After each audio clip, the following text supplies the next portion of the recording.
Hey guys, how you doing? Coach Mitch, Brian T, I see you, buddy. Nice job. Passed his Border Patrol interview. Just told me today he passed. A nice job. Last Wednesday, Maryland passed her. What did she pass? Her CBP interview as well. Nice job for that. Of course, we also got to give for Lucas, Secret Service, super interview. Pass. Nice job for that for sure, my friend. Good job, Chris. Out of where? Wisconsin, passed his BP structured interview. We have a lot of this stuff going on all day long. So let's talk today about the BP interview. So you guys need to understand one thing is that of all the ones that I teach, all the federal level interviews that I teach, BP is the second hardest one there is. And the first things first, who are you talking to? These guys here in the panel, when that Zoom opens up, they are an impatient bunch. They don't have time for you. You need to make sure you make that first impression hard and fast from the first question they ask you. This means, of course, in my program, I teach you how not to do these runaway sentences, talking the whole time. We don't want that. You want to talk in a focused and firm and confident manner without being thrown off your thought processes. This is a part of coaching that I teach you time and time again, how to stay focused, because you're going to be thrown off course on purpose if you don't watch out. This is part of the game of the whole BP interview, is see how tough you are as far as staying in your lane and answering questions that come to you. Number two is this, of course, they are going to test you beyond all tests. This is not a civilian interview. Keep all those civilian type thoughts and processes and behaviors away. People always tell me, well, Coach Mitch, they have my resume application, don't they? No, they don't. They don't care about that.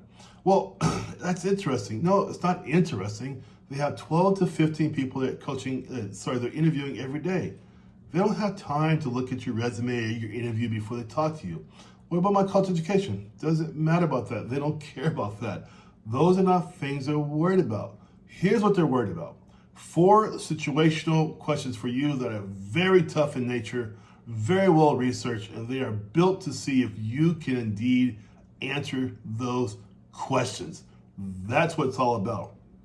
Number 3, do not bring with you the run-on.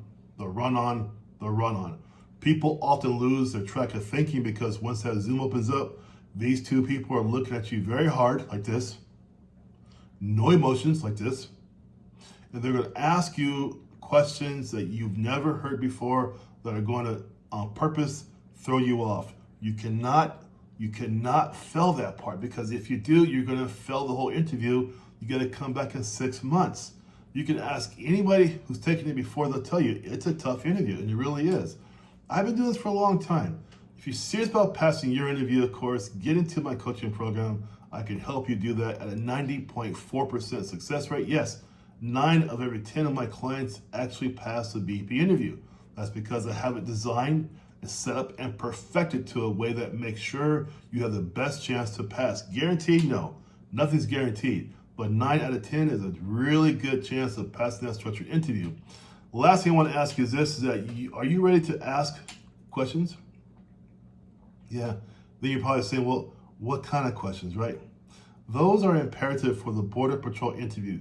Do not bring civilian type questions to the interview. Sometimes people say, well, what kind of wages do I make? Is there opportunities to move up in there? Those are not questions for these guys. They don't want to hear questions like that. Those are questions for HR. Do not mix up your HR questions with these Border Patrol interview questions. They are not the same thing. You ask questions like that, they're going to say, this guy's not serious. And you're gone. Boom, because they don't want to hear that stuff. You have to come into that arena ready for the fight. My clients always know. I tell them all the time, okay, next time I see you, we're going to fight. They know already. We are going to be there in a literal battle of the words to make sure you can tell me what the answers are, and you will practice and practice and practice with me. If you're serious about this, you want a good chance to pass, get into my description down below, get into my calendar, and I'll see you on the other side.